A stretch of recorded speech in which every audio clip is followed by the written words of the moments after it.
Hello বন্ধুরা, welcome to our channel Bong sports আড্ডা। নিয়ে চলে এলাম আরও একটা আপডেটেড ভিডিও। আজকের এই ভিডিওটাই মূলত আলোচনা করব। আজকে ইস্ট বেঙ্গলের ম্যাচ রয়েছে এফসি গোয়ার সঙ্গে নিজেদের ঘরের মাঠে।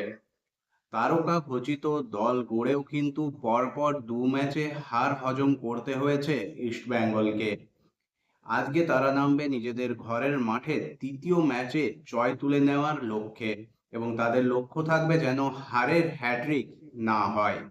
অন্যদিকে এফসি গোয়া তারাও কিন্তু লাস্ট দুটো ম্যাচ থেকে মাত্র 1 পয়েন্ট সংগ্রহ করেছে, সেটাও শেষ মুহূর্তে আর্মান্দো সাদিকুর গোলে তারা মোহামেডান স্পোর্টিং ক্লাবের বিরুদ্ধে কিন্তু হার বাঁচিয়েছিল।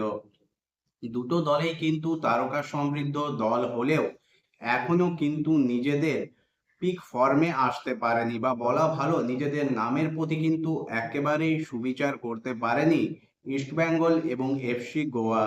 ইস্টবেঙ্গল কিন্তু এবার দল গঠনের ক্ষেত্রে ডিফেন্স, মাঝমাঠ, আক্রমণ ভাগ তিন ভাগেই কিন্তু দুর্দান্ত খেলোয়াড়দের নিয়ে এসছে। গতবার মোহনবাগান সুপার জায়ান্টের হয়ে আইএসএল লিগ শিল্ড জেতা দুই ডিফেন্সের স্তম্ভ আনোয়ার আলী এবং হেক্টর ইউসুফকে, তেমনি তারা কিন্তু মাঝমাঠে সাইন করিয়েছে মাজিদ দালাল এবং জিকসন সিংকে। অন্যদিকে আপফ্রন্টে কিন্তু নিয়ে এসছে গোল্ডেন বুট জয়ী ডায়মন্ড টাকসকে। তারপরেও কিন্তু ইস্টবেঙ্গল দল প্রথম দুটো ম্যাচে তাদের নামের প্রতি সুবিচার করতে পারেনি বা পারফরমেন্স মেলে ধরতে পারেনি।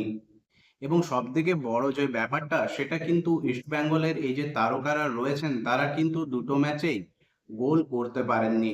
ইস্টবেঙ্গলের হয়ে একমাত্র গোলটা এসছে ভারতীয় খেলোয়াড় পিভি বিষ্ণুর পা থেকে, যা ইস্টবেঙ্গল টিম ম্যানেজমেন্টের কাছে কিন্তু যথেষ্ট চিন্তার।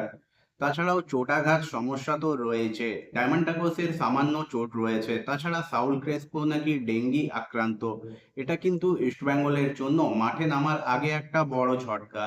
তবে আজ ইস্টবেঙ্গল খেলবে নিজেদের হোম গ্রাউন্ডে, হোম অ্যাডভান্টেজ একটা পাবে ইস্টবেঙ্গল ক্লাব। তবে যে ধরনের ফুটবল লাস্ট দুটো ম্যাচে ইস্টবেঙ্গল খেলেছে, তাতে এফসি গোয়ার বিরুদ্ধে ম্যাচটা মোটেই সহজ হবে না।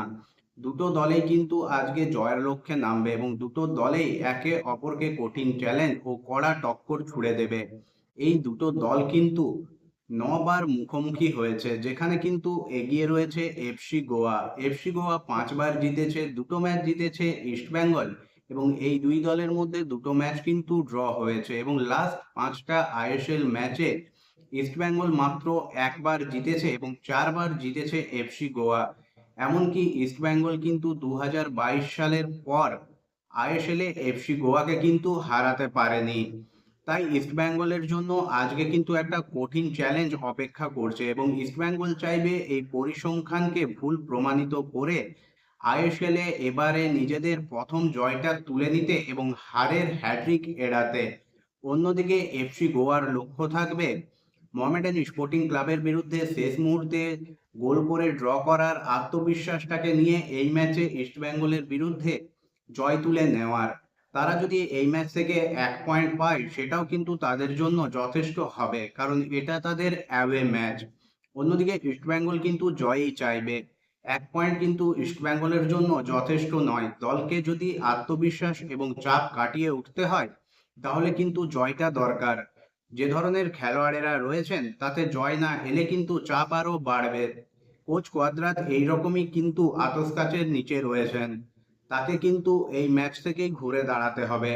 তাই খেলোয়াড়েরা বাড়তি চাপ নিয়েই এই ম্যাচে নামছেন। সেই চাপ কাটিয়ে উঠে এফসি গোয়ার বিরুদ্ধে কতটা ভালো ফুটবল ইস্টবেঙ্গল উপহার দিতে পারে, সেটাই এখন দেখার। আমার প্রেডিকশন কিছুটা হলেও ইস্টবেঙ্গলের দিকে। ম্যাচটা ইস্টবেঙ্গলের কিন্তু জেতা উচিত। এফসি গোয়ার কিন্তু ছন্নছাড়া অবস্থা, সেই সুযোগটা কাজে লাগিয়ে এই ম্যাচ থেকে পুরো 3 পয়েন্ট তুলে নেওয়া উচিত কার্লোস কোয়াদ্রাতের ইস্টবেঙ্গলের।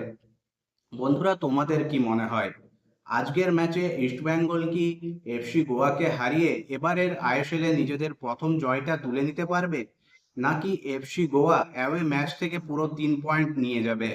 তোমাদের মতামত অবশ্যই তোমরা কমেন্ট করে জানিও।